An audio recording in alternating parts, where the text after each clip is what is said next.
Welcome to my first show on real hypnotherapy, but tonight we're going to do this off a very special tape that I recorded myself at my horse ranch in Carlton, Michigan in 1990. This was April 1st, 1990. The reason I say it's a very special tape is I was a full-time photographer with a business, and hypnotherapy was my sideline. I got into it almost by accident. I had a lot of fun with it. This tape is so unusual.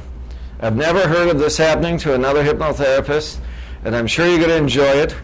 I myself have never seen a real hypnotherapy session on TV. I've seen the hypnotists in movies that are always evil and things like that, but that's not what hypnotherapy is. For just a couple minutes, I want to tell you what it is. It's putting people in level, and there's 5 different levels in hypnotherapy, where they can either remember something or meditate, and usually what we wind up doing is a past life or a future life, or we try to work on an illness or something like that and find out why the person is sick. But in reality, it's a lot different than what you've seen on TV. In this second session, I have a family, 3 people, a son, a daughter, and a mother. And they were the first 3 people that I've ever seen in my life. And I'm going on a limb when I say this because I don't know everything in this world about hypnotherapy, but I've never seen 3 people, a family, speak in animal language to each other, totally understand all the words, and carry on the conversation for an hour and a half. Now, this isn't an hour and a half. What I'm going to do is show you a few minutes and come back and explain what we're doing. So let's switch to the tape.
You know, I thought I better switch back for a second, and because this is so unusual, and explain this.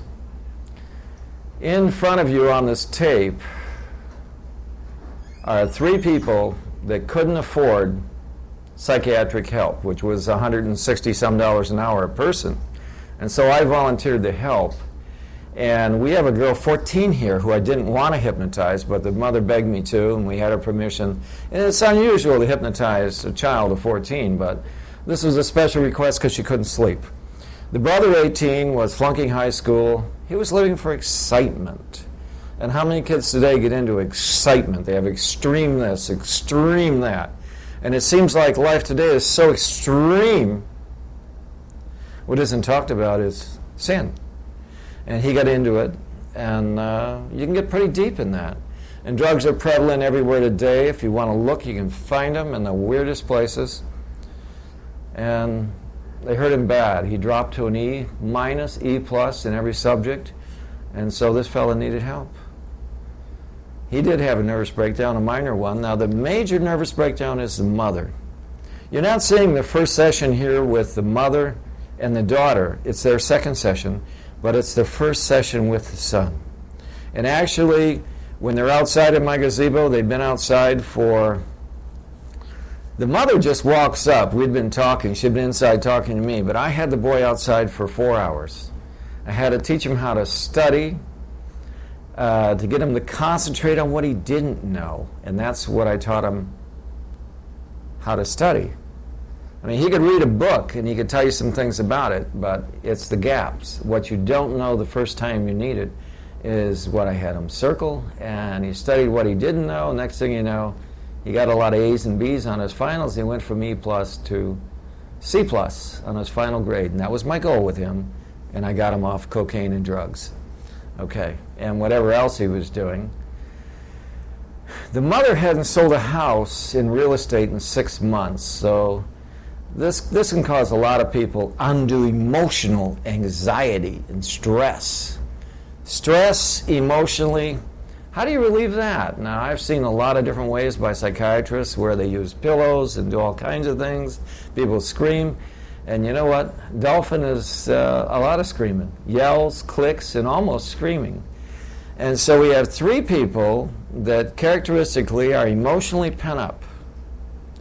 And what I'm going to switch back to is the 3 of them speaking Dolphin, and no, I've never seen this before, nobody has.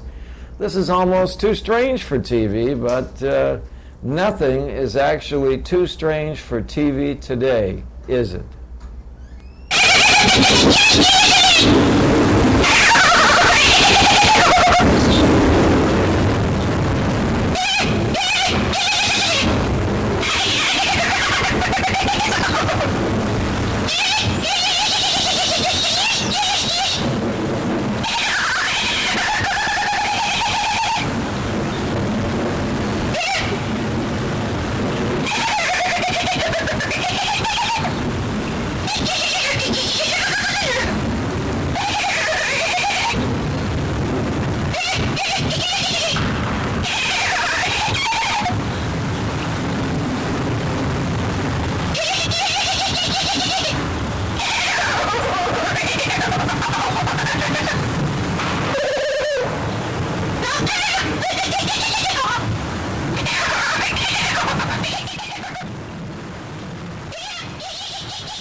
John.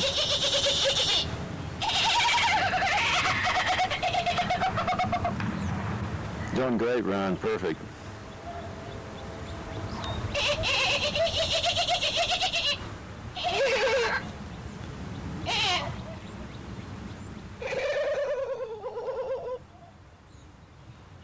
He's getting tired. He's swinging. Okay, we'll bring you back in a couple minutes. Let's go through the most interesting words again. Make sure Ron can do them whenever he feels sad. Let's do sad first. What's the word for sad? All right, let's do the opposite. Happy. Do happy, Ron. Let's do the word for wonderful.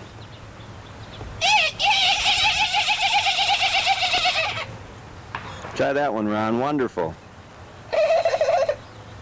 Let's do exciting.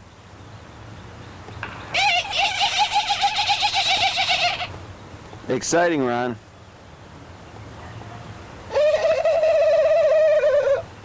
All right, let's do the word for love. Peace. World peace.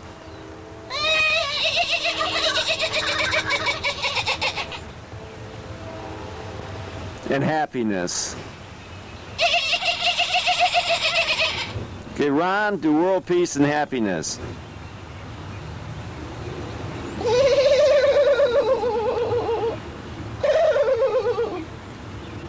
All right, now Ron, do your favorite dolphin word. Which one was it? What's it mean?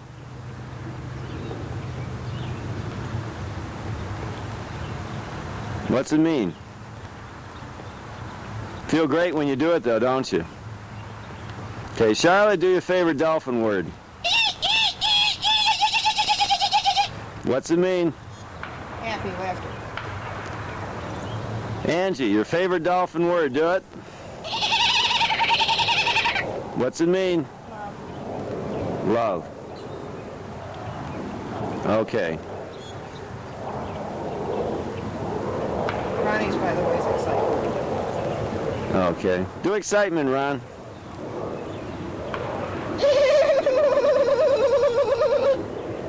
What's the word for mystery?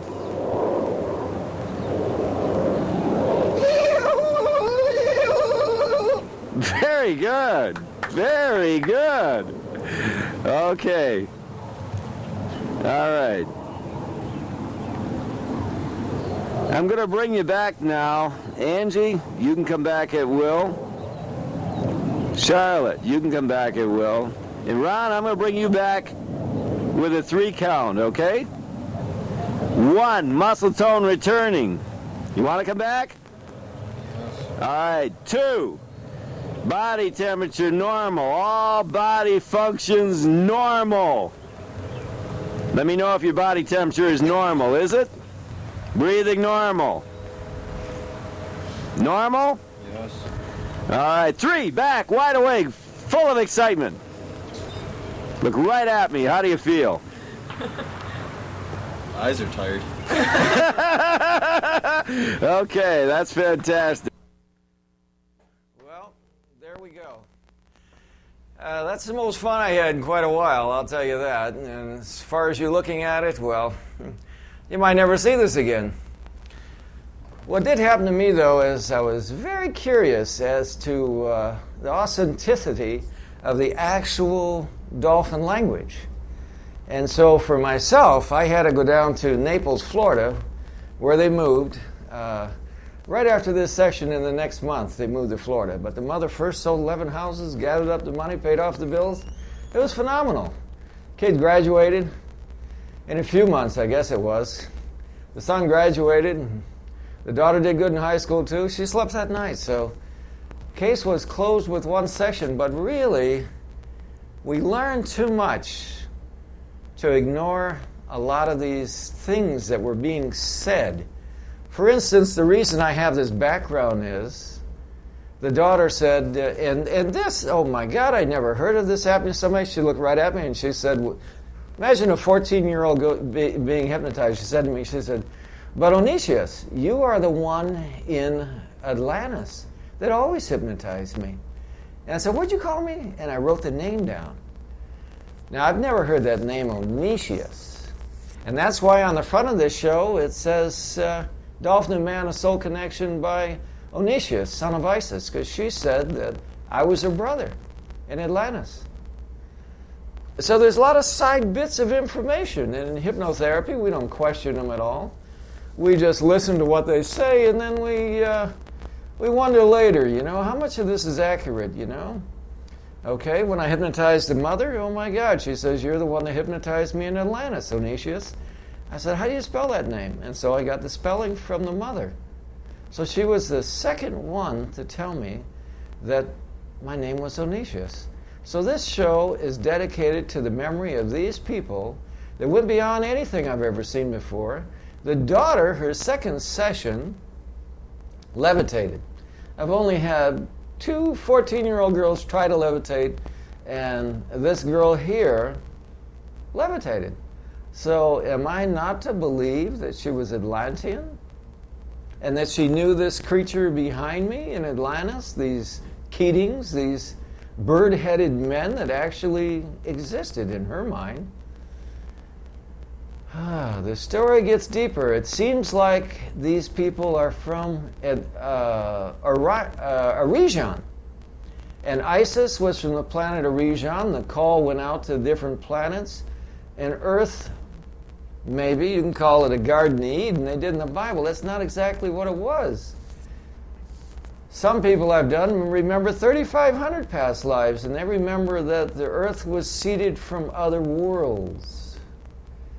The Keatings, the bird people, were from a region. Now, Isis happened to have a human head, and from what I understand, 52-foot wings. So this became exciting in many multilatitude directions because they weren't just remembering the Dolphin language, they were remembering different planets they had been to on their journey to Earth in their evolution as a human soul. And the only way to cross-check that would probably be to take out some of the Hindu books on reincarnation, because they're the only ones that explain it correctly. So here we are. I'm about to show you a test I did on the sun. Because I never saw this, I wanted to ask him. I desperately wanted to find out if he remembered more of the Dolphin language, wouldn't you? But while he's conscious. Because consciously he never uttered a Dolphin word in his life, neither the mother did or the daughter, and now all of a sudden we have a three-way conversation. And so I'm going to ask the boy words that he never would have spoken conversation and watch his reply. No, not really. All right. Talk. Okay. Now, after speaking the Dolphin language for the last half hour, how do you feel now? That there is a past life, And what makes you feel that? because I can communicate and show some kind of proof that I was something else besides now. What is the proof to you? Because you can communicate? That, and it feels like another place where I have been. It feels like I've been there once before. Give me the word for love in Dolphin. Peace? Peace? Happiness?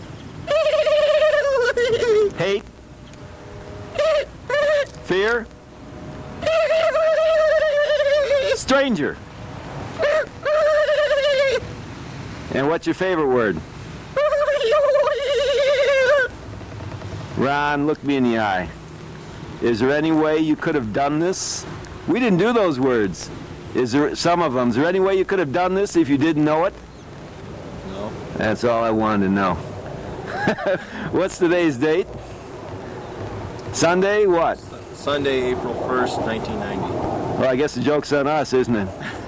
Or maybe the rest of the world. Maybe the rest of the world. Thanks a lot. Okay. Bye. Well, how's that for seeing real hypnosis for the first time in your life? I've never seen anything like it. A hypnotist is a mind scientist, contrary to what you've seen in TV. One of the greatest was Edgar Cayce, who healed 14,000, something like 252 people while asleep. Who was he? He was a husband of Isis. So it seems like magic powers abound whenever you mention Isis or anybody involved with her. This was the most magic session I'd ever seen. First thing I have to find out as the hypnotist is what went wrong. What was wrong? Nerves, pent-up nerves, emotions. They were all bottled up. By speaking Dolphin, bang, right back to normal. The mom sold the houses. The son graduated, and the daughter, she slept that day. The beliefs were changed by the people. The daughter thought the boy died that executed himself at school. But when she saw herself 1,000,000 years ago in Atlantis, she realized that the soul must be going from life to life. And maybe he didn't die, just his body did, and she was well instantly when she came upon that realization. Now, wellness happens, or a state of wellness can happen with a different or a total awareness. And that's what happened here. Their awareness changed. And they were very excited about doing something that no one else they had known or seen or heard of had ever done. Truth is the state of hypnosis. The higher self only wants you to speak truth. And so hypnosis is true state, and there's been many quotes in the Bibles, all the Bibles, about truth setting you free, and it did here. Forgiveness is actually the greatest aspect of self-improvement. And stress can be relieved by forgiveness. And a mental state of health can be reached by forgiving someone. Christ always said, forgive them, Lord, for what they have done. They knoweth not what they do. But he'd always say when he healed somebody, he would say, go and sin no more, because that was the most important thing. Don't try to create sins. Try not to. Working toward new goals is a big step with hypnotherapy, where people actually reprogram themselves like they did. They wanted to play with dolphins every day from then on down in Naples, Florida. They had more excitement than anybody I knew in my life, because they were the only ones I knew who could talk to them. Did it work? I went down there. I had to see for myself. We called a dolphin in from 2 miles out in the ocean. I didn't believe it either. I said, well, I was talking to the mother, who was 38 years old at the time. I says, I want that dolphin to take my son for a ride in a circle, and I'll believe all this language. Well, I'm from Missouri. I had to see it, and I saw it. Take my word for it. This is the dolphin language. They were the first to do it. And, of course, I got 47 others in about a month. But these first people meant a lot to me. And I hope they mean something to you, too, because it's interesting to see. Now, there is a man that talks to the dead on TV, John Edwards. And I'm not putting a plug in for him. I'd rather have these people tell me about their death in another life. Isn't that more important? It interests me more. And yes, I have talked to dead spirits, because spirits aren't dead. And that you'll find out if I do a bunch of these sessions. You're just going to another life. This body will die, but you won't. You are immortal.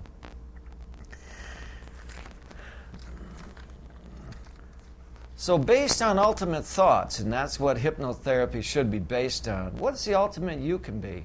What is the ultimate they could be? That's what I challenged them with. If we're just here from life to life to improve, then how do we do that? What religion do we believe in? Behind me is what people call Egyptian, but it's really Atlantean. I had an 8-year-old boy, child psychic, later certified by Dr. Frank Alpa, who wrote 13 books on psychic phenomena, that said he built the Great Pyramid in 7 days using a spaceship with a computerized arm. If the Egyptians didn't build the pyramids, the Atlantean did, well, then we're in the process of rewriting history through hypnotherapy and a chain of stories all interrelated. And that's what we got here. Now, Jesus got himself in trouble when he said, I am the Son of God. But he also said, you are too. And that's what the daughter said to me. She says, did you forget, Onesius? You are the Son of God. We all are. Christ was right. And none of us are living up to our abilities. So think about that. Isn't not living up to your ability where all the trouble comes in life? Not even trying to? Not even caring to? Going with the crowd? What if you are the direct son and daughter of God? Every session I've ever done, that's what people say they are. Doesn't matter what planet they tell me they're from. Saturnian, Jupiter, Mars, Saturn. Who cares? If you're from a region, you're on Earth now.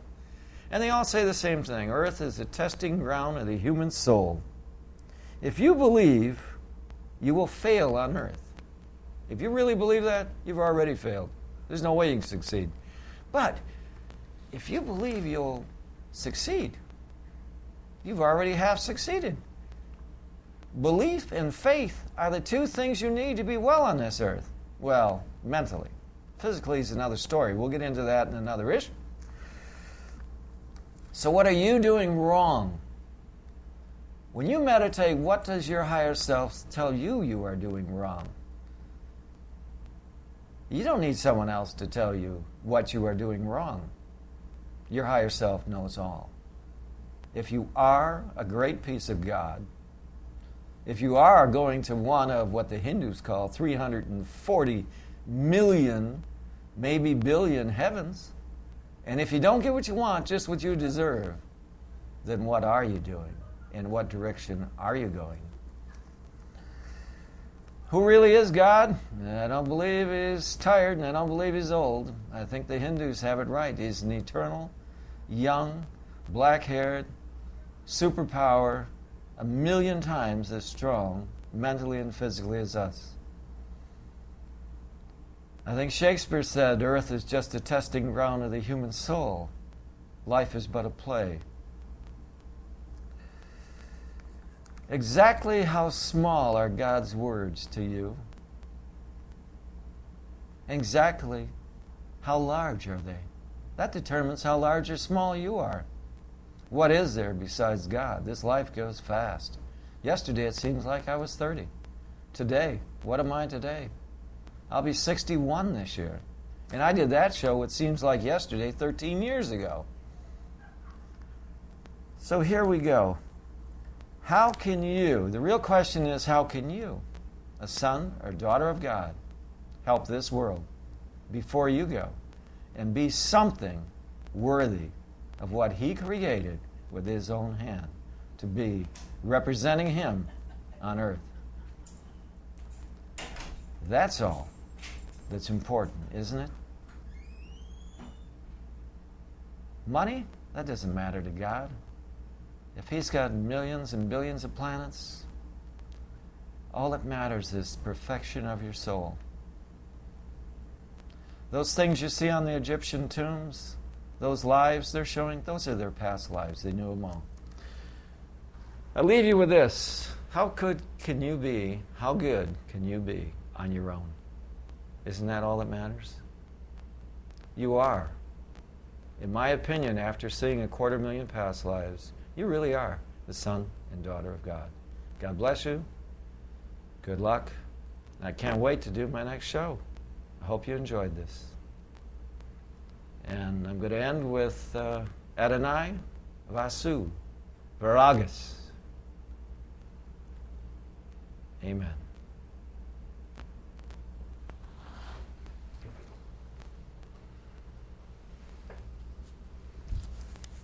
On to my next adventure.